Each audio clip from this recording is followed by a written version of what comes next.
Good morning मेरे प्यारे दोस्तों। स्वागत करते हैं आप सभी का आपके अपने YouTube channel OD study point में।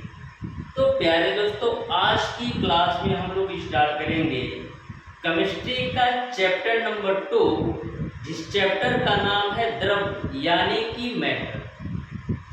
इसके पहले ऑलरेडी मैंने डियर स्टूडेंट चैप्टर नंबर 1 यानी कि विज्ञान एवं रसायन चैप्टर को बिल्कुल बेहतरीन तरीके से आपको पढ़ा दिया है। यदि वह वीडियो आपने अभी तक नहीं देखा है तो जरूर देख लीजिएगा, डिस्क्रिप्शन में उसका लिंक मिल जाएगा। आज की क्लास में डियर स्टूडेंट चैप्टर नंबर 2 यानी कि द्रव्य को बिल्कुल बेहतरीन तरीके से आपको पढ़ाने वाला हूँ। डियर स्टूडेंट, इस चैप्टर को मैं आपको इस तरीके से पढ़ाऊंगा, यदि आप पूरी क्लास अच्छी तरीके से देख लेते हो तो आपको अलग से इस चैप्टर पर टाइम देने की ज़रूरत नहीं पड़ेगी, क्योंकि मैं बिल्कुल बेहतरीन तरीके से द्रव्य चैप्टर को बिल्कुल बेहतरीन तरीके से आपको पढ़ाने वाला हूँ। इवन द्रव्य चैप्टर ही नहीं, केमिस्ट्री या फिजिक्स के जितने भी चैप्टर मैं आपको पढ़ाऊँगा इतने बेहतरीन तरीके से पढ़ाऊँगा कि यदि आप पूरा वीडियो अच्छी तरीके से देख लेते हो तो आपको एक्स्ट्रा टाइम देने की ज़रूरत नहीं पड़ेगी फिजिक्स या केमिस्ट्री के किसी भी चैप्टर को पढ़ने के लिए। तो बिल्कुल बेहतरीन तरीके से इस चैप्टर को हम लोग कवर करने वाले हैं। आप पेशेंस के साथ बिल्कुल ध्यान से अच्छी तरीके से समझिएगा, सारे क्वेश्चन आपको क्लास में ही समझ में आ जाएंगे और कॉन्सेप्ट भी क्लियर हो जाएगा किस तरीके से हमारे पॉलिटेक्निक अथवा IERT एग्जामिनेशन में द्रव्य चैप्टर से क्वेश्चन पूछा जाएगा। इस चैप्टर से डियर स्टूडेंट 2 क्वेश्चन 100% आना है, चाहे आप पॉलिटेक्निक एंट्रेंस एग्जाम की तैयारी कर रहे हो या IERT एंट्रेंस एग्जाम की तैयारी कर रहे हो, 2 क्वेश्चन 100% आना है। आप अपनी कॉपी में नोट डाउन कर सकते हो, यानी कि इस क्लास के माध्यम से आप अपने 8 नंबर कंप्लीट करने वाले हो यदि आप अच्छी तरीके से पूरा वीडियो देख लेते हो तो। हमारी आपसे रिक्वेस्ट है डियर स्टूडेंट, जो भी स्टूडेंट अभी तक हमारे चैनल ओडी स्टडी पॉइंट को सब्सक्राइब नहीं कर रखे हैं, सब्सक्राइब जरूर कर लेना और बेल आइकन को भी प्रेस कर लेना, जिससे हमारी आने वाली अपकमिंग वीडियो आपको मिलती रहे सबसे पहले। डियर स्टूडेंट, बिल्कुल बेहतरीन तरीके से मैं आपको पॉलिटेक्निक अथवा IERT एंट्रेंस एग्जाम 2025 के लिए तैयारी कराने वाला हूँ। तो बिल्कुल शानदार तरीके से सब्सक्राइब करके रखिएगा, बिल्कुल बेहतरीन तरीके से सारे सब्जेक्ट के सारे चैप्टर कवर कराने वाला हूँ। तो आइए डियर स्टूडेंट, हम लोग स्टार्ट करते हैं द्रव्य चैप्टर को। सबसे पहले समझना कि द्रव्य होता क्या है, यानी कि आखिर में हम मैटर किसे कहते हैं। जो आपका द्रव्य चैप्टर है, सबसे पहले आपको समझना ये है कि द्रव्य होता क्या है, यानी कि हम मैटर आखिर में किसको कहते हैं। तो बिल्कुल सिंपल सी परिभाषा है, कोई भी वस्तुएं जो स्थान घेरती हों और जिसमें कुछ ना कुछ भार होता है वे आपका द्रव्य होता है। सिंपल सी बात है कि कोई भी वस्तुएं, ब्रह्मांड की कोई भी वस्तुएं जिसमें कुछ न कुछ भार होता है और जो आपका स्थान घेरती हैं वे आपका द्रव्य कहलाती है। जैसे आपका मार्कर है, तो मार्कर का इस कुछ न कुछ भार होगा और कहीं भी यदि आप इसे रखेंगे तो कुछ ना कुछ जगह कवर करेगी, कुछ ना कुछ जगह घेरेगी, तो ए आपका द्रव्य होगा। उसी प्रकार से ए आपका बुक हो गया, तो कहीं भी यदि आप इसको रखोगे तो कुछ ना कुछ स्थान घेरेगी और कुछ ना कुछ इस बुक का भार भी होगा, तो ये आपका द्रव्य हो गया। यानी कि ब्रह्मांड की जो भी वस्तुएं जिनका कुछ ना कुछ भार होता है और जो कुछ ना कुछ स्थान घेरती हैं वे आपका द्रव्य कहलाती हैं। तो द्रव्य आपको समझ में आ गया होगा। एग्जाम्पल के रूप में यदि हम बात करें तो जैसे आपका एग्जाम्पल हो जाएगा, बुक हो गया, पेन हो गया, टेबल हो गया, चेयर हो गया। यानी कि ब्रह्मांड की जो भी वस्तुएं जिसका कुछ न कुछ भार होता है और जो कुछ न कुछ स्थान घेरती हैं वे आपका द्रव्य कहलाती है। ठीक है। अब आपके दिमाग में यह क्वेश्चन बन रहा होगा कि सारी ब्रह्मांड की चीजें क्या आपका द्रव्य कहलाती है? नहीं, ये बात आपका बिल्कुल सही है कि ब्रह्मांड की सारी चीजें द्रव्य में नहीं आती हैं। द्रव्य में वही वस्तुएं आती हैं जो स्थान घेरती हैं और जिसमें कुछ ना कुछ भार होता है। तो द्रव्य में कौन कौन सी चीजें नहीं आती हैं? जैसे आपका लाइट हो गया, जो आपका प्रकाश हो गया, ये ना तो स्थान घेरती है, ना तो इसका कुछ न कुछ भार होता है, तो ये भी आपका द्रव्य नहीं हुआ। जैसे आपका ध्वनि हुआ, तो ध्वनि कोई स्थान घेरती है? नहीं घेरती है, ना तो इसका कुछ भार होता है, तो ये भी आपका द्रव्य नहीं हुआ। उसी प्रकार से डियर स्टूडेंट, आपका समय हो गया, क्या समय आपका स्थान घेरता है? क्या समय का कुछ भार होता है? नहीं होता है, तो ये आपका द्रव्य नहीं होता है। तो इस तरीके से द्रव्य के बारे में आपको समझ में आ गया होगा कि जो भी वस्तुएं स्थान घेरती हैं और जिसका कुछ न कुछ भार होता है, वे आपका द्रव्य कहलाती है। जैसे आपका प्रकाश हो गया, समय हो गया, और उसी प्रकार से ध्वनि हो गया। ये सारी चीजें आपका द्रव्य में नहीं आती हैं, क्योंकि ना तो ये स्थान घेरती हैं, ना तो इसका कुछ भार होता है। यहाँ तक आपको क्लियर है। अब डियर स्टूडेंट, हम बात करते हैं कि भौतिक संकल्पना के आधार पर या भौतिक अवधारणा के आधार पर द्रव्य को कितने भागों में बांटा गया है। यदि हम भौतिक अवधारणा के अनुसार देखें तो द्रव्य को कितने भागों में बांटा गया है? तो भौतिक अवधारणा के अनुसार द्रव्य को डियर स्टूडेंट 5 भागों में बांटा गया है। 5 भागों में बांटा गया है। पहला आपका होता है ठोस, दूसरा आपका होता है द्रव, तीसरा आपका होता है गैस, और चौथा आपका होता है प्लाज्मा, अब पांचवा आपका होता है PEC, जिसका फुल फॉर्म होता है बोस आइंस्टाइन कंडेंसेट होता है। बोस आइंस्टाइन कंडेंसेट होता है। ठीक है, तो इस तरीके से बेसिकली जो है भौतिक अवधारणा के अनुसार द्रव्य को 5 भागों में बांटा गया है। लेकिन आज तक आपने पढ़ रखा होगा कि द्रव्य को 3 भागों में बांटा गया है, एक ठोस, दूसरा द्रव और तीसरा गैस। लेकिन भौतिक अवधारणा के अनुसार डियर स्टूडेंट, आज के समय में द्रव्य को 5 भागों में बांटा गया है। बिल्कुल बेहतरीन तरीके से समझिएगा कि इन 5 ठोस, द्रव, गैस, प्लाज्मा और बोस आइंस्टाइन कंडेंसेट में अंतर क्या होता है। भौतिक अवधारणा के अनुसार द्रव्य को 5 भागों में बांटा गया है। हम बात करें ठोस की डियर स्टूडेंट, जिसको हम बोलते हैं इंग्लिश में सॉलिड। तो ठोस क्या होता है कि ठोस का आयतन और आकार दोनों निश्चित होता है। जैसे आपका यह मार्कर है, ये आपका ठोस है, तो इसका आयतन भी निश्चित है और आकार भी निश्चित है। आकार निश्चित है कि यह बेलन के आकार का है, और इसका जो आयतन होगा, बेलन का आयतन आप निकाल लेंगे तो इसका आयतन भी निश्चित है, यानी कि इसका आकार और आयतन दोनों निश्चित है। इस तरीके से ठोस हो गया, यानी कि जिस भी वस्तु का आयतन और आकार दोनों निश्चित होगा, जिस भी द्रव्य का आयतन और आकार दोनों निश्चित होगा, वो आपका ठोस कहलाता है। जैसे हम एग्जाम्पल की बात करें, जैसे आपका हो गया टेबल, चेयर हो गया, उसके बाद से बुक हो गया, तो ये सारी चीजें आपका ठोस में आती हैं, क्योंकि इन सब चीजों का आयतन और आकार दोनों निश्चित होता है। ठीक है, अब हम बात करते हैं द्रव का, जिसको हम बोलते हैं इंग्लिश में लिक्विड, LIQUID। लिक्विड क्या होता है?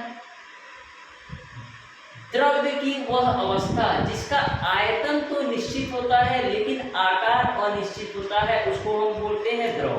यानी कि द्रव्य की वह अवस्था जिसका आयतन तो निश्चित होता है लेकिन उसका आकार जो होता है वो अनिश्चित होता है, उसको हम बोलते हैं द्रव। कैसे?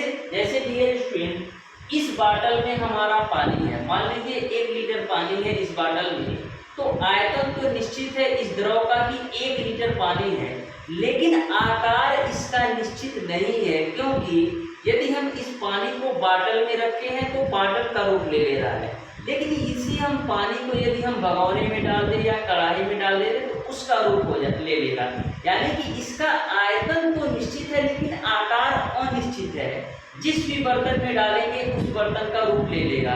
तो द्रव भी आपको समझ में आ गया होगा कि आयतन निश्चित होता है लेकिन आकार अनिश्चित होता है। नेक्स्ट हम बात करते हैं डियर स्टूडेंट, गैस क्या होता है। गैस का ना तो आयतन निश्चित होता है ना तो आकार निश्चित होता है। गैस का ना तो आयतन निश्चित होता है ना तो आकार निश्चित होता है। डायरेक्ट आपके एग्जामिनेशन में क्वेश्चन पूछा जाता है कि गैस का होता है, 4 ऑप्शन दे देगा। आयतन निश्चित होता है, आकार अनिश्चित होता है, आयतन और आकार दोनों अनिश्चित होता है, आयतन और आकार दोनों निश्चित होता है, इनमें से कोई नहीं। तो आपको जब पता होगा कि गैस का आयतन और आकार दोनों अनिश्चित होता है तो तुरंत टिक कर दोगे। यहाँ तक आपको क्लियर है। अब हम बात करते हैं द्रव्य का 5वां रूप जो आपका होता है प्लाज्मा। तो प्लाज्मा कैसे प्राप्त होता है।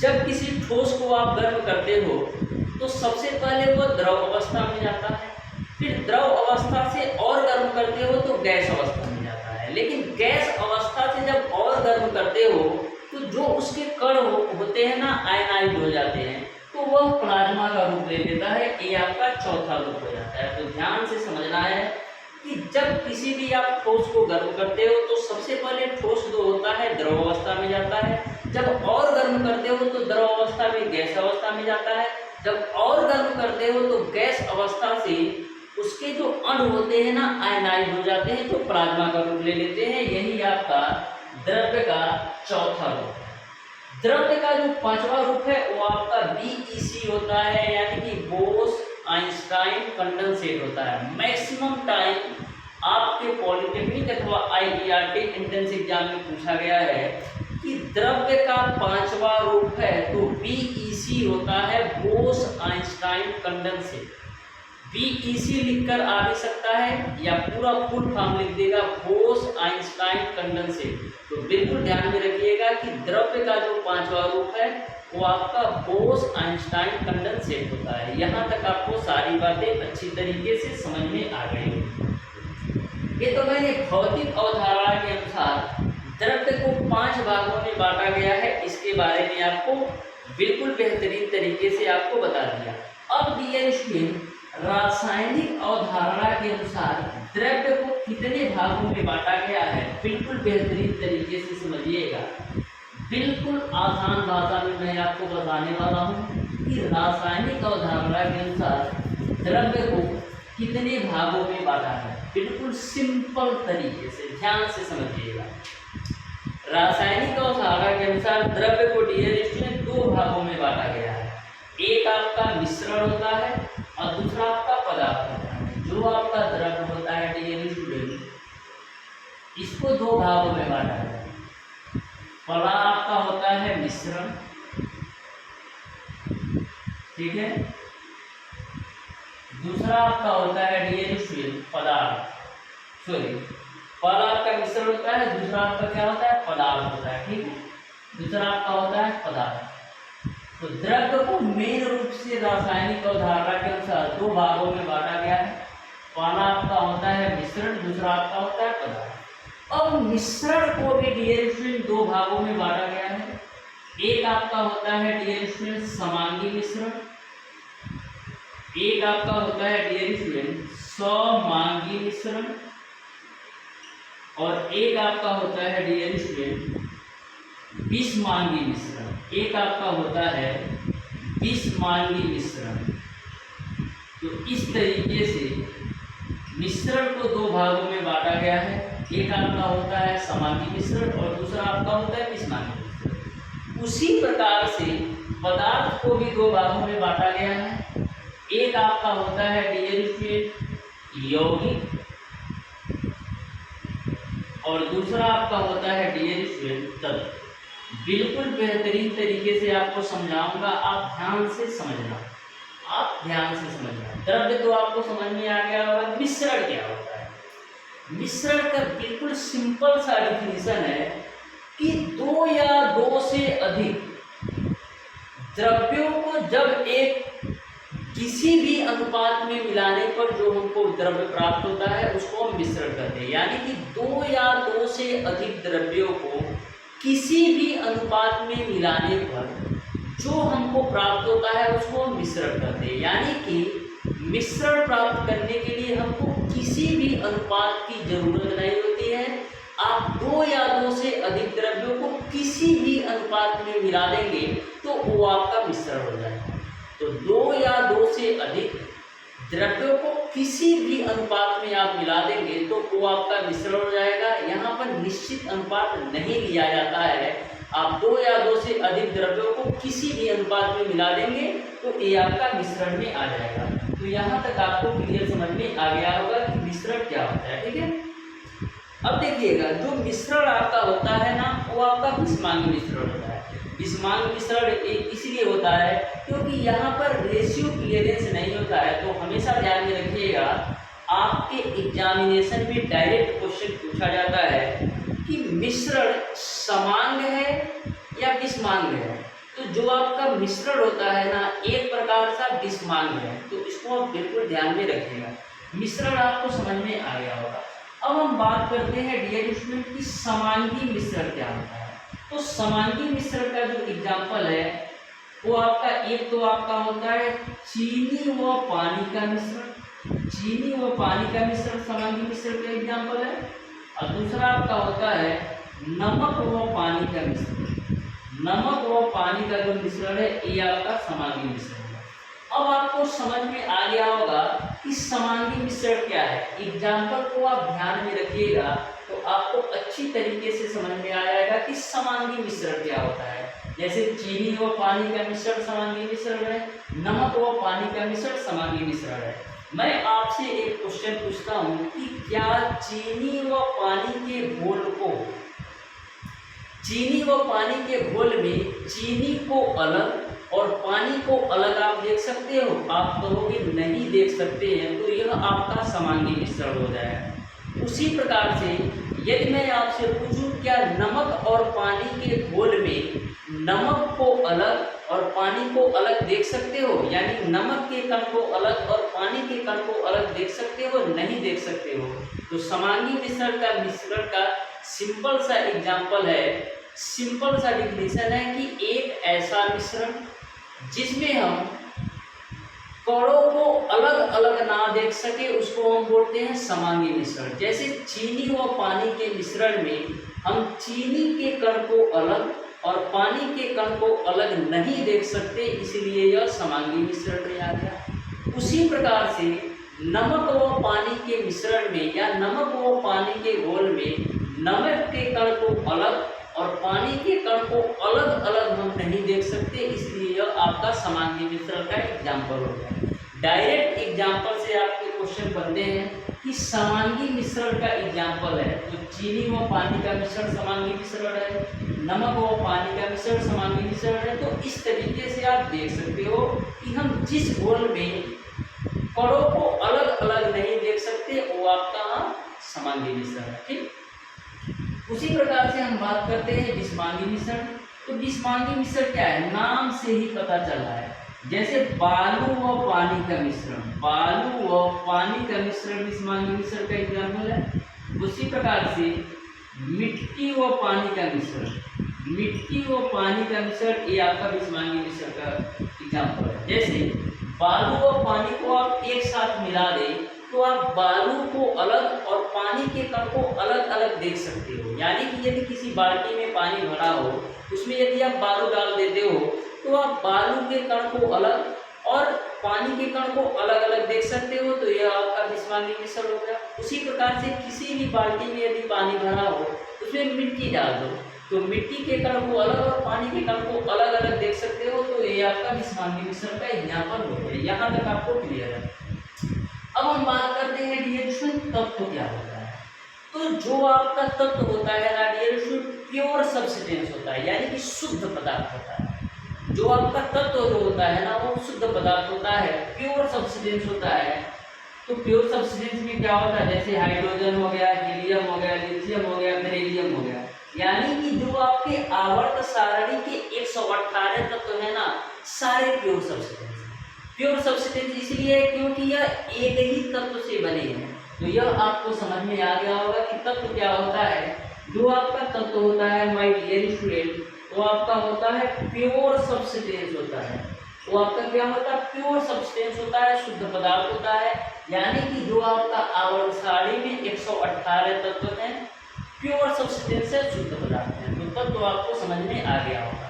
उसी प्रकार से हम यौगिक की बात करते हैं। यौगिक क्या होता है, तो बिल्कुल सिंपल सा कॉन्सेप्ट है। यौगिक क्या होता है कि दो या दो से अधिक तत्वों के एक निश्चित अनुपात को हम यौगिक कहते हैं। दो या दो से अधिक तत्वों को उनका एक निश्चित अनुपात हो, उसको हम बोलते हैं यौगिक। यानी कि यौगिक को प्राप्त करने के लिए हमको तत्वों का एक निश्चित अनुपात लेना बहुत जरूरी है। इसीलिए तो डिफिनेशन बना है कि दो या दो से अधिक तत्वों के एक निश्चित अनुपात को हम यौगिक बोलते हैं। यहीं पर आपने मिश्रण में पढ़ रखा है कि दो या दो से अधिक द्रव्यों के किसी भी अनुपात में, यानी कि मिश्रण को प्राप्त करने के लिए आपको एक निश्चित अनुपात की जरूरत नहीं पड़ेगी। मिश्रण को प्राप्त करने के लिए आपको एक निश्चित अनुपात की जरूरत नहीं है, और वहीं पर यौगिक को प्राप्त करने के लिए आपको एक निश्चित अनुपात का होना बहुत जरूरी है। यानी कि तत्वों का एक निश्चित अनुपात होगा तभी आप यौगिक प्राप्त कर सकते हो। जैसे हम एग्जाम्पल की बात करें तो जैसे आपका हो जाएगा CO2। तो CO2 आपका यौगिक है क्योंकि इसमें तत्वों का एक निश्चित अनुपात है। कार्बन की मात्रा 1 और ऑक्सीजन की मात्रा 2 है। यानी कि तत्वों का एक निश्चित अनुपात है 1:2। कार्बन और ऑक्सीजन को 1:2 के रेशियो में मिलाओगे तभी आपका कार्बन डाइऑक्साइड एक यौगिक प्राप्त होगा। उसी प्रकार से H2O ले लो। तो H2O में क्या है, हाइड्रोजन 2 भाग है और ऑक्सीजन 1 भाग है। यानी कि हाइड्रोजन के 2 अनुपात को ऑक्सीजन के 1 अनुपात से जब मिलाओगे तभी आपका H2O यौगिक प्राप्त होगा।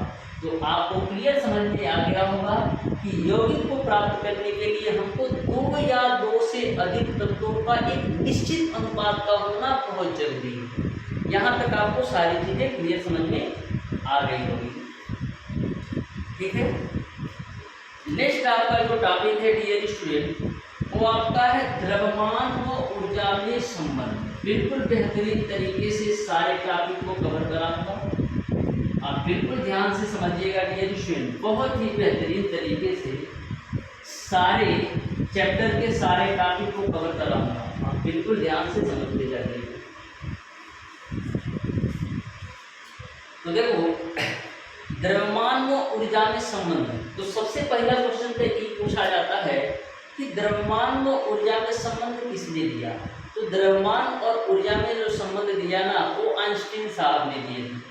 तो आइंस्टीन जी क्या करते हैं, आइंस्टीन के अनुसार ये होता है कि डियर स्टूडेंट, यदि हम किसी भी द्रव्य को नष्ट करते हैं तो जितना हम द्रव्य नष्ट करते हैं ना, उतना ही ऊर्जा हमें निर्मुक्त होती है।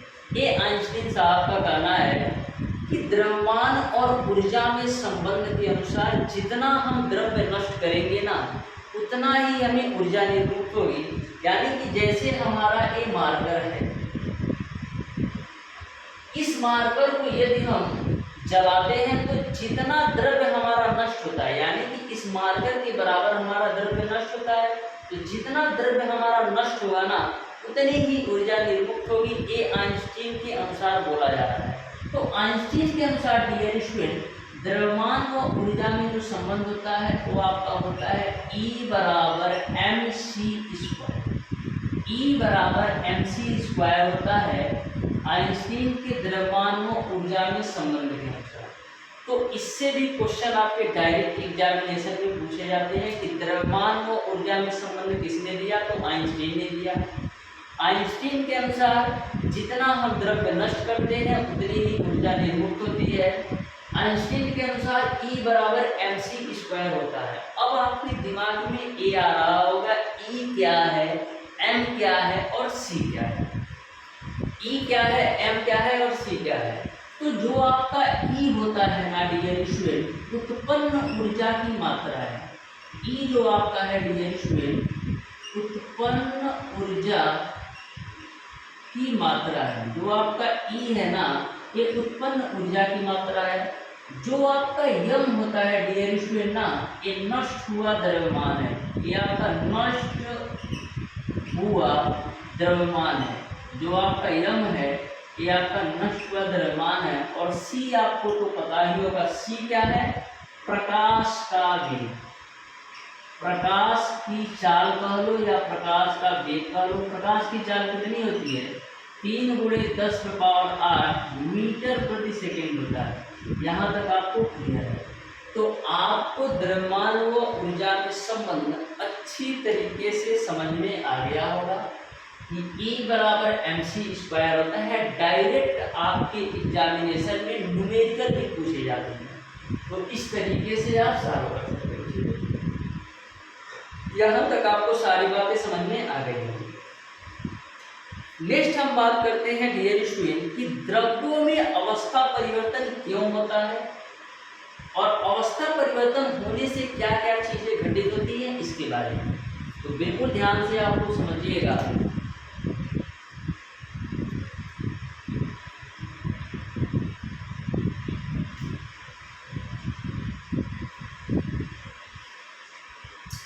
अब द्रव्यों में अवस्था परिवर्तन क्यों होता है? द्रव्यों में अवस्था परिवर्तन इसलिए होता है डियर स्टूडेंट क्योंकि अणुओं की गतिज व स्थितिज ऊर्जा में परिवर्तन होता है।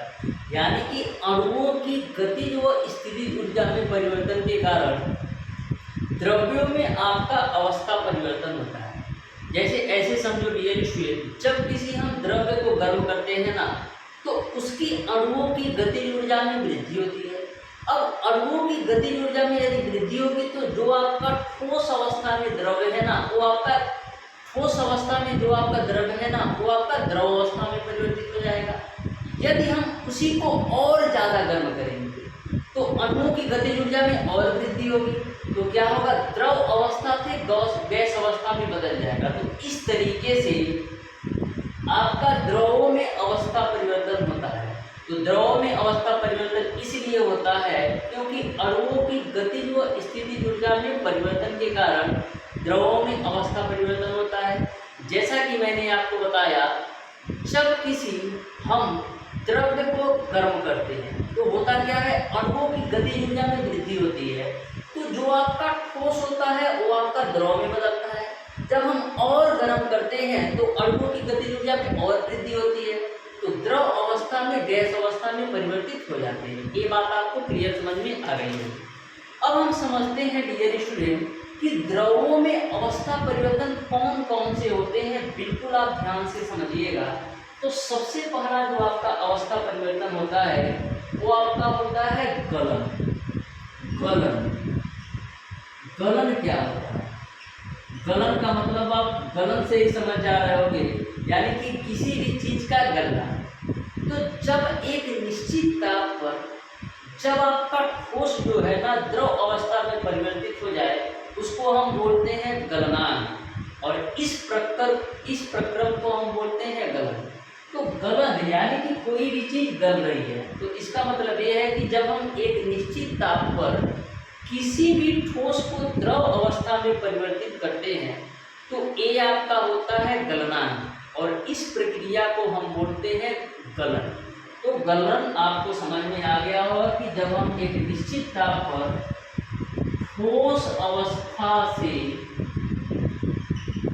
द्रव अवस्था में परिवर्तित करते हैं तो इसको हम बोलते हैं गलन। ये बात आपको क्लियर समझ में आ गई है, ठीक है। आपके एग्जामिनेशन में क्वेश्चन पूछा जाता है कि अशुद्धि की उपस्थिति में गलनांक कम होगा कि ज़्यादा होगा। तो हमेशा ध्यान में रखिएगा डियर स्टूडेंट कि अशुद्धि की उपस्थिति में जो आपका गलनांक होता है ना वो कम हो जाता है। अशुद्धि की उपस्थिति में जो आपका गलनांक होता है वो कम हो जाता है। बिल्कुल डायरेक्ट क्वेश्चन पूछा जाता है कि अशुद्धि की उपस्थिति में द्रव्य का गलनांक कम हो जाता है, बढ़ जाता है, वही रहता है, इनमें से कोई नहीं। तो अशुद्धि की उपस्थिति में में जो आपका गलनांक हो जाए ना वो कम हो जाता है। यहाँ तक आपको क्लियर समझ में आ रही है। अब हम बात करते हैं डियर स्टूडेंट, हिमांक क्या होता है। हिमांक क्या होता है, तो बिल्कुल आप ध्यान से समझना हिमांक क्या होता है। जो आपका हिमांक होता है ना गलन का या गलनांक का जस्ट उल्टा होता है। सिंपल सी बात है, जो आपका हिमांक होता है ना वो गलनांक का उल्टा होता है। यानी कि जब एक निश्चित ताप पर कोई भी द्रव अवस्था से ठोस अवस्था में परिवर्तित हो जाए उसको हम बोलते हैं हिमांक। यानी कि जब एक निश्चित ताप पर द्रव ठोस अवस्था में परिवर्तित हो जाए उसे हम बोलते हैं हिमांक। ठीक है, जैसे आपका क्या द्रव से इसमें क्या बनेगा, द्रव से ठोस में परिवर्तित होगा। तो एक निश्चित ताप पर जब आपका द्रव जो है ना ठोस अवस्था में परिवर्तित होता है उसको हम बोलते हैं हिमांक। लेकिन हिमांक की कंडीशन में जब आपका अशुद्धि पाई जाती है ना तो हिमांक आपका बढ़ जाता है। यानी कि अशुद्धि की उपस्थिति में हिमांक जो आपका होता है वो आपका बढ़ जाता है। यदि हम बात करें डियर स्टूडेंट की जल का हिमांक कितना होता है, तो जल का जो हिमांक होता है डियर स्टूडेंट वो आपका 4 डिग्री सेल्सियस होता है। डायरेक्ट आपके एग्जामिनेशन में क्वेश्चन पूछेगा कि जल का हिमांक कितना होता है, तो 4 डिग्री सेल्सियस जल का हिमांक होता है। तो गलन या गलनांक और हिमांक को आप अच्छी तरीके से ध्यान में रख सकते हो कि गलनांक क्या होता है या गलन क्या होता है। कि जब एक निश्चित ताप पर ठोस जो है द्रव में परिवर्तित होता है उसको हम बोलते हैं गलनांक, और इस प्रक्रम को हम बोलते हैं गलनांक। ठीक है, ये बात आपको क्लियर है कि जब हम एक निश्चित ताप पर ठोस अवस्था से द्रव अवस्था में परिवर्तित करते हैं तो इसको हम बोलते हैं गलनांक, और यह जो प्रक्रिया होती है उसको हम बोलते हैं गलन। और अशुद्धि की उपस्थिति में जो आपका गलनांक होता है वो कम हो जाता है, और जो आपका हिमांक है गलनांक का जस्ट उल्टा है। यानी कि एक निश्चित ताप पर द्रव अवस्था से ठोस अवस्था में परिवर्तित होता है तो ये आपका हिमांक होता है, और अशुद्धि की उपस्थिति में हिमांक बढ़ जाता है। 4 डिग्री सेल्सियस टेम्परेचर पर जल का हिमांक होता है। ठीक है, ये आपको क्लियर है। नेक्स्ट हम बात करते हैं डियर स्टूडेंट, क्वथनांक क्या होता है। क्वथनांक क्या होता है, तो क्वथनांक यानी कि बॉयलिंग, सिंपल सा कॉन्सेप्ट है कि गर्म करने पर जिस ताप पर आपका वाष्प दाब वायुमंडलीय दाब के बराबर हो जाता है ना उसको हम बोलते हैं क्वथनांक या क्वथन या क्वथनांक। तो क्वथन क्या होता है इसको आप ध्यान से समझो। क्वथन क्या होता है, जिस ताप पर गर्म करने पर जिस ताप पर आपका वायुमंडलीय दाब वाष्प दाब के बराबर हो जाता है ना इसको हम बोलते हैं क्वथनांक या क्वथन। गर्म करने पर जिस ताप पर आपका वायुमंडलीय दाब वाष्प दाब के बराबर हो जाता है ना इसको हम बोलते हैं क्वथन। यहाँ तक आपको सारी बातें अच्छी तरीके से समझ में आ गई होंगी। ठीक है, यहाँ पर जो आपका क्वथनांक या क्वथन है ये आपका एग्जाम्पल बनता है कि पहाड़ों पर आपका खाना जल्दी क्यों पक जाता है, पहाड़ों पर पानी गर्म जल्दी क्यों हो जाता है, और प्रेशर कुकर में खाना जल्दी क्यों पक जाता है। तो क्वथन पर जो भी आपके एग्जाम्पल से क्वेश्चन बनते हैं आपके एग्जामिनेशन में उस पर हम चर्चा करेंगे कल की क्लास में कि आखिर क्या कारण होता है कि पहाड़ों का पानी जल्दी गर्म हो जाता है, आखिर क्या कारण होता है कि आपका प्रेशर कुकर में खाना जल्दी पक जाता है। सारी चीज़ों के बारे में बिल्कुल अच्छी तरीके से आपसे हम बात करेंगे। डियर स्टूडेंट, आज की क्लास को यहीं तक रखते हैं। आज की क्लास आपको कैसी लगी कमेंट बॉक्स में कमेंट करके जरूर हमें बताइएगा, जिससे हमको भी पता चले कि कहाँ पर कौन सी प्रॉब्लम स्टूडेंट को आ रही है। तो डियर स्टूडेंट, आज की क्लास में रखते हैं, मिलते हैं नेक्स्ट क्लास में।